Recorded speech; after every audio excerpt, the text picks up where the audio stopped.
The White House claims U.S. drone strikes on terrorists in Afghanistan and Pakistan are legal in rare public comments over what's been considered for years as a covert operation. President Barack Obama's bid to be more open about drone attacks comes on the eve of the anniversary of al-Qaeda leader Osama bin Laden's death.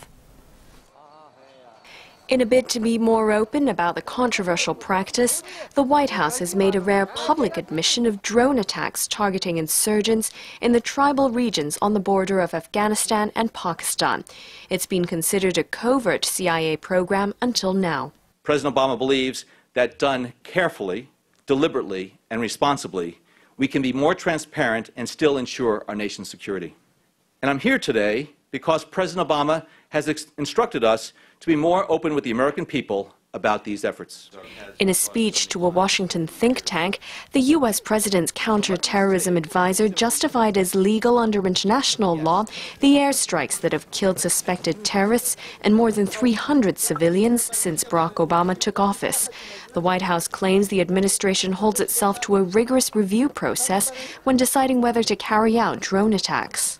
In full accordance with the law, and in order to prevent terrorist attacks on the United States and to save American lives, the United States government conducts targeted strikes against specific al-Qaeda terrorists, sometimes using remotely piloted aircraft, often referred to publicly as drones. But the counter-terrorism chief's landmark media conference was interrupted when an anti-war protester called for an end to the use of drone attacks. Just because his father was someone we don't like. The controversial practice hasn't come without a price. U.S. relations with one's close ally, Pakistan, have been severely strained by the airstrikes that Islamabad has repeatedly called for an end to. We are committed to working very closely on an ongoing basis with the Pakistani government in order to help them address the terrorist threat, but also so that they can help us make sure that Pakistan and that area near Afghanistan is never, ever again used as a launching pad for attacks here in the United States. The comments came on the eve of the first anniversary of the killing of al-Qaeda leader Osama bin Laden by U.S. Navy SEALs in the Pakistani military town of Abbottabad.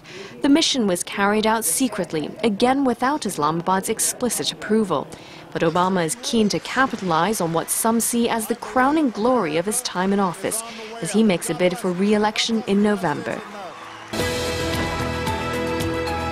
I said that I'd go after bin Laden if we had a clear shot at him, and I did. The death of bin Laden was our most strategic blow yet against al-Qaeda. Credit for that success belongs to the courageous forces who carried out that mission at extraordinary risk to their lives, to the many intelligence professionals who pieced together the clues over the years that led to bin Laden's hideout, and to President Obama, who gave the order to go in. Brennan added that documents found at bin Laden's hideout will go online next week. They're said to reveal that the al-Qaeda chief had confessed to disaster after disaster, as so many of the group's senior leaders had been killed.